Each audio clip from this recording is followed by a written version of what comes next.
Hello friends, मैं आपका दोस्त शुभम नामदेव। मैं आप सभी के लिए एक बार फिर से एक नया वीडियो लेके आया हूँ। तो आज के वीडियो में आपसे चर्चा करने वाला हूँ कि हमारे देश का स्टडी सिस्टम धीरे धीरे गहराइयों में, खाइयों में कैसे गिरता जा रहा है। हमारे देश के स्टडी सिस्टम में कमजोरी क्या है, किन कारणों से हमारे देश का स्टडी सिस्टम कमजोर हो रहा है, किन कारणों से हमारे देश में विद्यार्थी जीवन जो पढ़ाई होता है वह पढ़ाइयों से दूर क्यों जा रहे हैं, वो पढ़ाई क्यों नहीं कर रहे हैं, ये सभी का कारण इस वीडियो में आप सभी को बताने वाला हूँ कि हमारे देश में जो विद्यार्थी जीवन है बहुत ही महत्वपूर्ण है। क्योंकि विद्यार्थी जीवन जड़ होता है ना, वो अगर जड़ मजबूत होगा तो वो पेड़ बहुत लंबा जाएगा, अगर जड़ ही मजबूत नहीं होगा तो वो पेड़ वहीं खत्म हो जाएगा। उसी प्रकार हमें अपने देश में विद्यार्थी जीवन को बचाना होगा और उसके बचाने के लिए सरकार को अनेक प्रयास करने होंगे। चलिए मैं आप सभी को बताता हूँ कि क्या रीज़न है कि बच्चे कमज़ोर हो रहे हैं। सबसे पहला रीज़न है कि हर एक गली मोहल्ले में सभी स्कूल खुलते जा रहे हैं, मतलब प्राइवेट स्कूल इतने हो चुके हैं। हर एक गली में जिसके पास पैसा है, जिसके पास गाड़ी है, जिसके पास मकान है, वह स्कूल खोल ले रहा है और स्कूल में पढ़ाई करा रहा है। पर वहाँ का पढ़ाई का स्तर आपने नहीं देखा है। जो बच्चे पढ़ रहे हैं वो बच्चे का स्तर आपने नहीं देखा है। मैंने अपने मतलब अभी तक मैं जितना पढ़ाया हूँ तो कल ही मैंने एक बच्चे को पढ़ाया जिसको गिनती तक नहीं आता है, मतलब जिसको मैं गिनती सिखा रहा हूँ, वो क्लास 9 का स्टूडेंट है। अब आप क्या बोलोगे?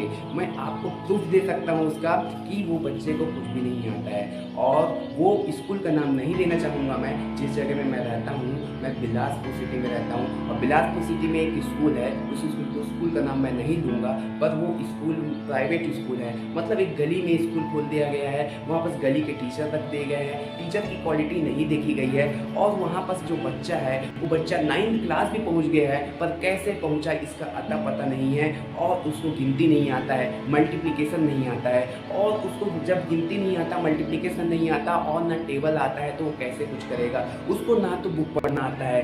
तो ऐसे विद्यार्थी, क्या रीज़न है कि ऐसे विद्यार्थी के कमज़ोर होने का कारण, वह विद्यार्थी क्यों नहीं पढ़ पाया, 9 तक कैसे पहुंच गया? इस सभी में उस टीचर की गलती है जो टीचर ने उसे शिक्षा दी है। मतलब वो टीचर जो पढ़ाया उसे, मतलब आजकल क्या होता है आपको पता है कि बच्चे ट्यूशन तो जाते ही, आप जानते हैं, ठीक है। अगर वो स्कूल में पढ़ रहा है, ठीक है, स्कूल में पढ़ रहा है, इसमें बहुत लोगों की गलती है। मैं आपको बताऊंगा गलती किसकी है।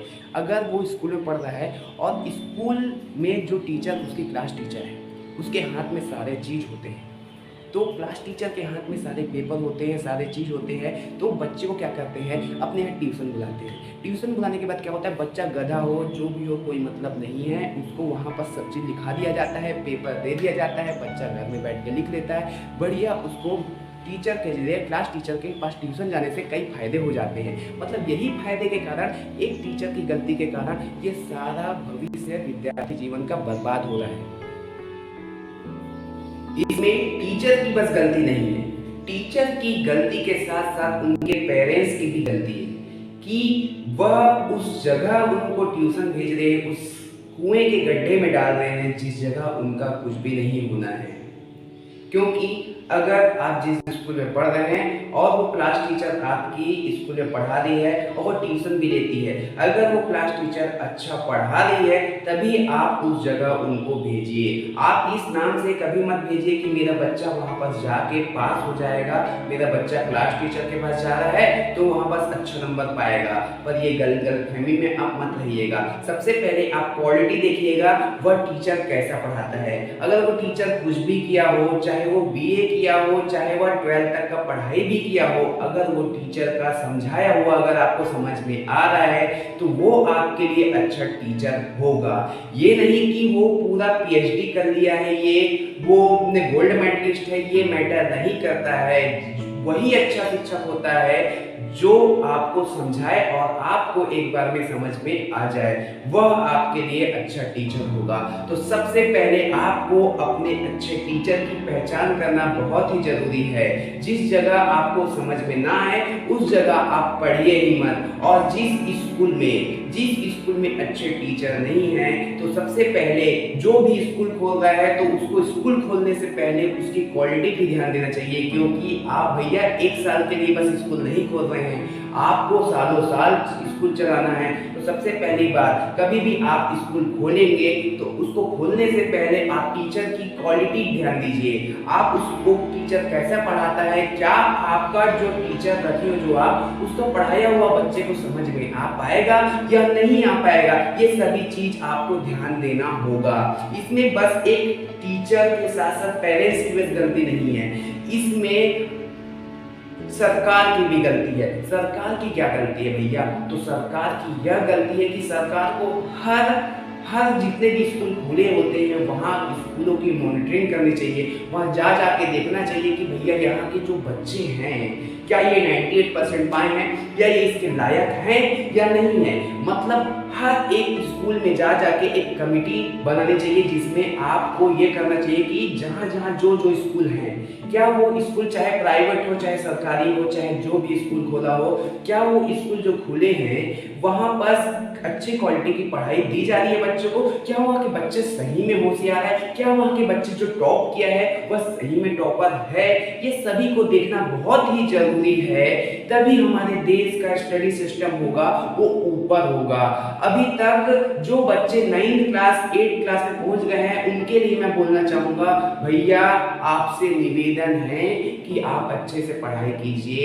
अगर आपको मल्टीप्लिकेशन टेबल और पढ़ना लिखना अगर नहीं आता है तो उससे पहले आप बुक को छोड़ दीजिए। आप 9th क्लास पहुंच गए हैं पर आपको बेसिक नहीं पता है तो 9th क्लास की बुक को किनारे रख दीजिए। सबसे पहले आप अपना बेसिक क्लियर करिए। अगर आपको कोई सपोर्ट की जरूरत है तो अपने उस खास टीचर के पास जाइए जिसका आपको समझाया हुआ समझ में आ जाए, क्योंकि बहुत ही जरूरी है। अभी लॉकडाउन का टाइम चल रहा है, अभी कोरोना का टाइम चल रहा है और कोरोना ने पूरे देश की शिक्षा स्थिति को बहुत ही कमजोर कर दिया है। ये कोरोना का आप सभी बच्चों को फायदा ये उठाना चाहिए कि आप सभी घर में रहिए और घर में रह के अपने बेसिक कॉन्सेप्ट पे ध्यान दीजिए। ठीक है, आप ये मत सोचिए कि भैया मेरा पेपर है वो ऑनलाइन पे होने वाला है और ऑनलाइन पे हम कॉपी पुस्तक निकालेंगे और नकल मार के लिख लेंगे। तो भैया आप लिख लोगे पर आपका जो आगे आने वाला फ्यूचर है वो क्या होगा, वह वक्त डिसाइड करेगा कि फ्यूचर क्या होगा और वक्त के बाद आप सभी को पता चल जाएगा। इसलिए वक्त वो ऐसा ना आए कि आपको एक गहराइयों पे जाना पड़े, तो उससे पहले आप अपना बेस ही मजबूत कर लीजिए। अगर आपका बेस मजबूत हो जाएगा ना तो जितना मुक्का उसमें मारे उतना ही कम पड़ेगा, वह कभी टूटेगा नहीं। तो सभी बच्चों से निवेदन है, सभी ऐसे स्कूल से निवेदन है जो प्राइवेट खोले गए हैं और वहां पर से पढ़ाने वाले शिक्षक से निवेदन है, कृपया करके बच्चों पे ध्यान दें, बच्चों को अच्छे से पढ़ाई कराएं ताकि बच्चों का जो हमारा विद्यार्थी जीवन है वो गहराइयों में ना जाके ऊंचाइयों में जाए और हमारे देश का नाम रोशन कर सके।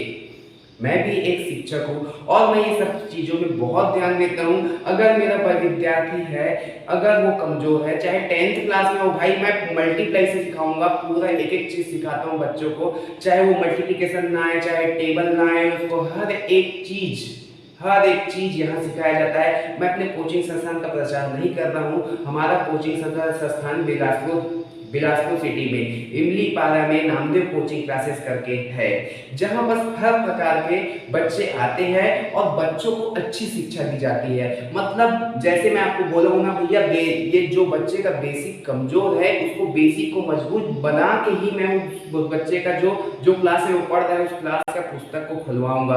अगर उसका जो बेस मजबूत हो जाएगा ना तो उसको जब मैं पुस्तक खुलाऊंगा ना तो उसको हर एक चीज आसान लगने लगेगा। तो सभी से निवेदन है, उन शिक्षकों से निवेदन है, उन पेरेंट्सों से निवेदन है और हमारे देश की सरकार से निवेदन है कि ये सभी चीज पे ध्यान दे, विचार करे, हर एक स्कूल की मॉनिटरिंग करे कि प्राइवेट स्कूल जो खुले हुए हैं उन पे निरंतर आप ध्यान देंगे, तभी हमारे देश का जो स्टडी सिस्टम है वो मजबूत हो पाएगा। तो ये वीडियो को ज़्यादा से ज़्यादा शेयर कीजिए और ज़्यादा से ज़्यादा ये वीडियो को लाइक कीजिए और ये ज़्यादा से ज़्यादा ये वीडियो को फैलाएं ताकि उन तक पहुंच पाए जिन्होंने यह सब चीज़ देखा है और जिनके साथ हो रहा है, और विद्यार्थी जीवन को बचाने के लिए ये इस वीडियो को शेयर करना बहुत ही जरूरी है। धन्यवाद।